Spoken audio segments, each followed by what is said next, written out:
You don't belong here. You never did. He said it loud enough for the whole room to hear. Loud enough that the woman at the front desk looked up. Loud enough that the two interns near the coffee machine stopped talking.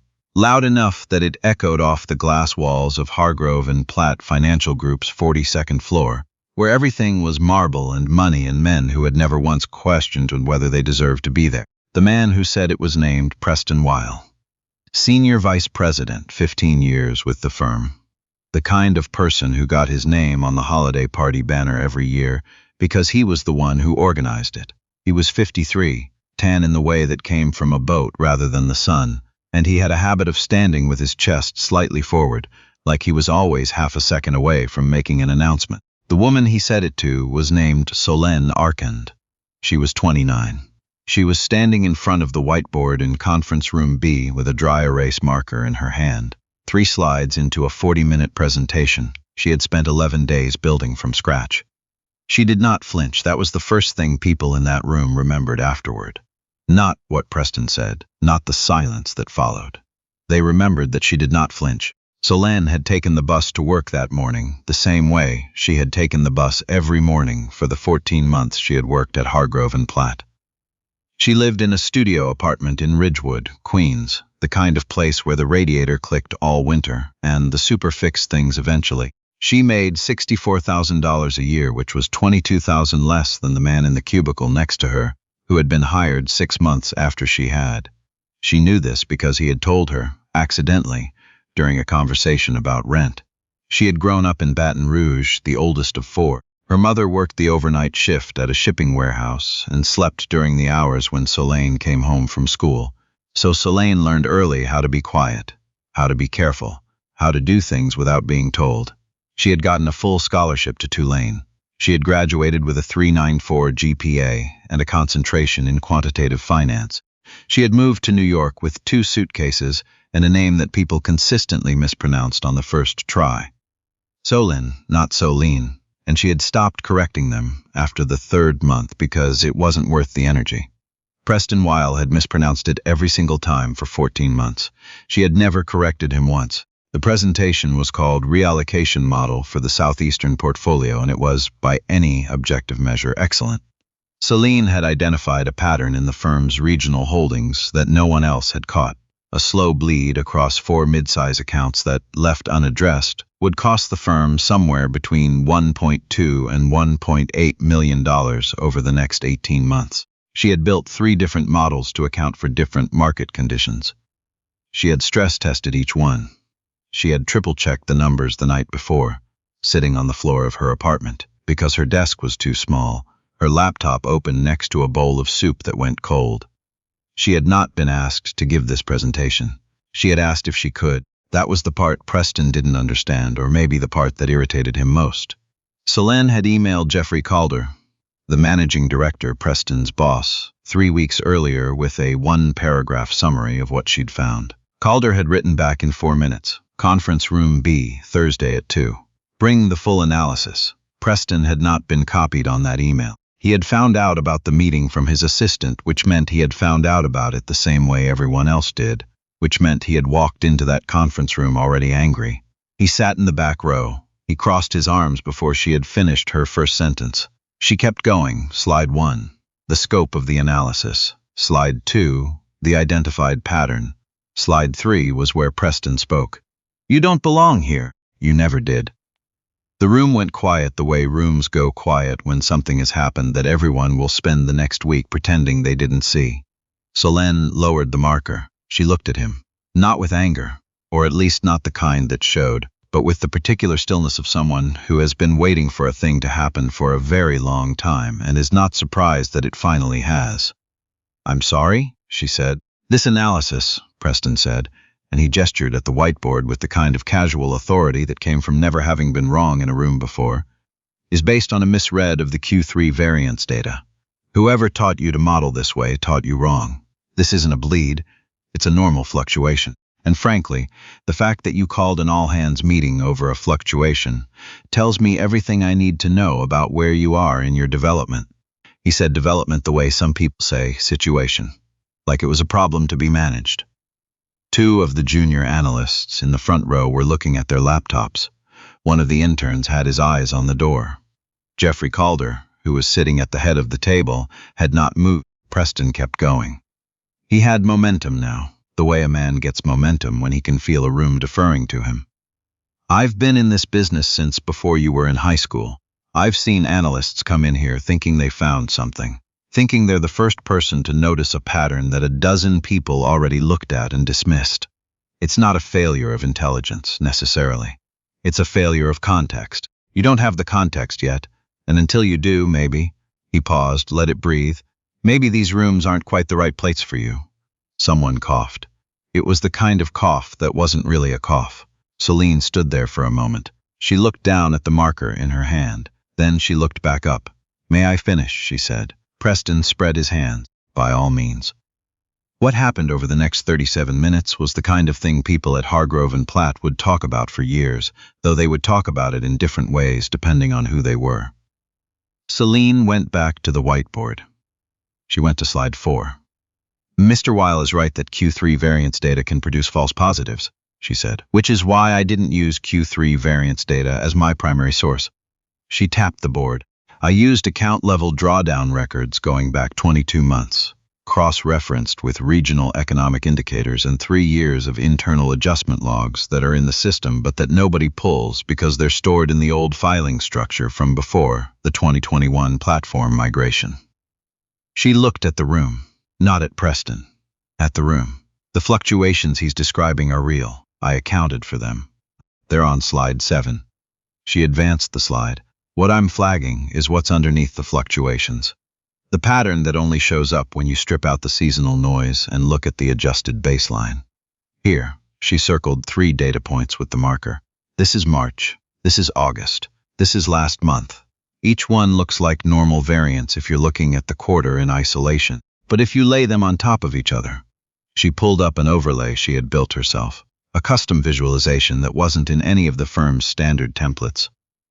You see this. The room saw it. Jeffrey Calder leaned forward. One of the junior analysts in the front row stopped pretending to look at his laptop. The line on the screen was not a fluctuation. It was a slope. It was slow and it was consistent, and it had been there for almost 2 years, and it was pointed in exactly one direction.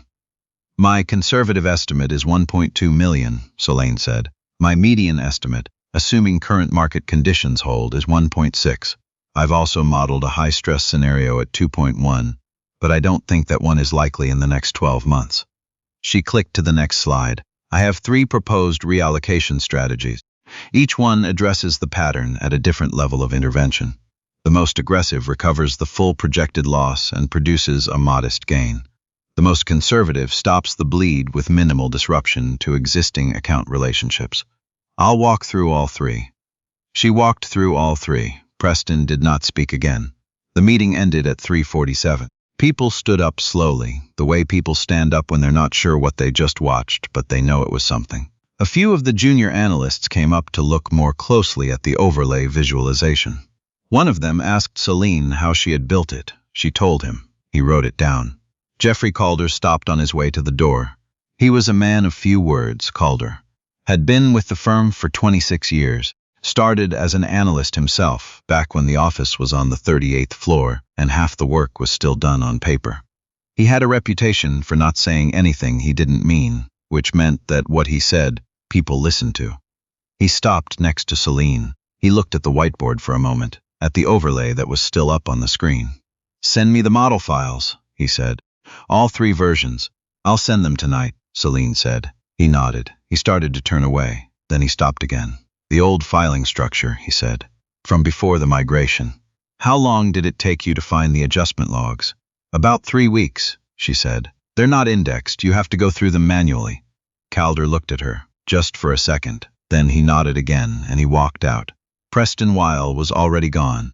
He had left in the first 30 seconds after the meeting ended, moving quickly, chin slightly down, with the particular energy of a man who has realized, somewhere in the middle of something, that he has made a very significant mistake. The email came the following Tuesday. It came to Solène's inbox at 8:14 in the morning, which was 11 minutes before she usually arrived, so she didn't see it until she was sitting down, coat still on, coffee from the cart on the corner still in her hand. The subject line was Southeastern Portfolio Follow-Up and Next Steps. It was from Jeffrey Calder. There were 4 other names on the copy line. 2 of them were partners.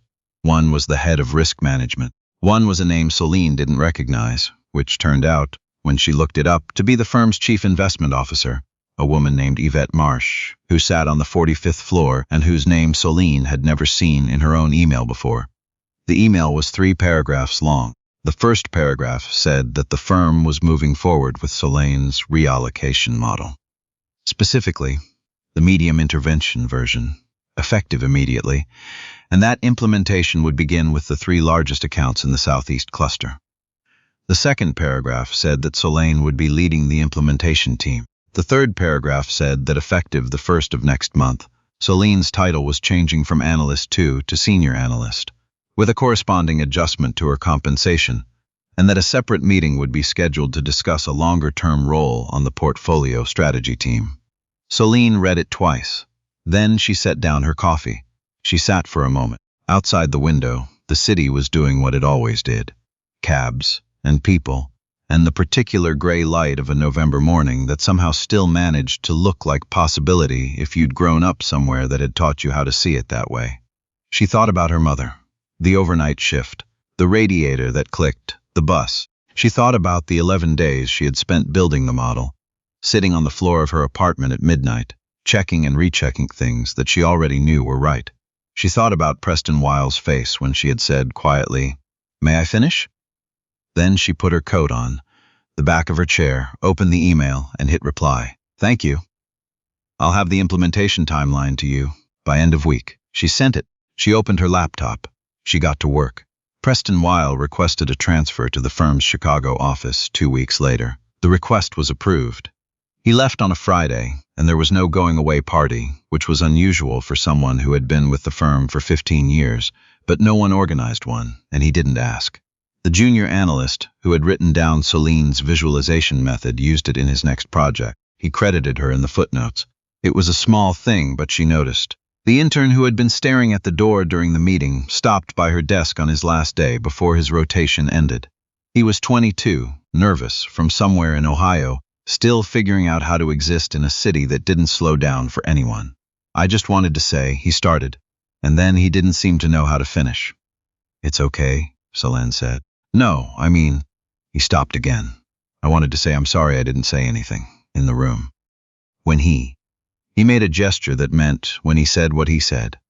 Solène looked at him. He reminded her of her youngest brother a little, the same way of holding his shoulders like he was waiting for something to land on them. "You were in that room," she said. "That's something."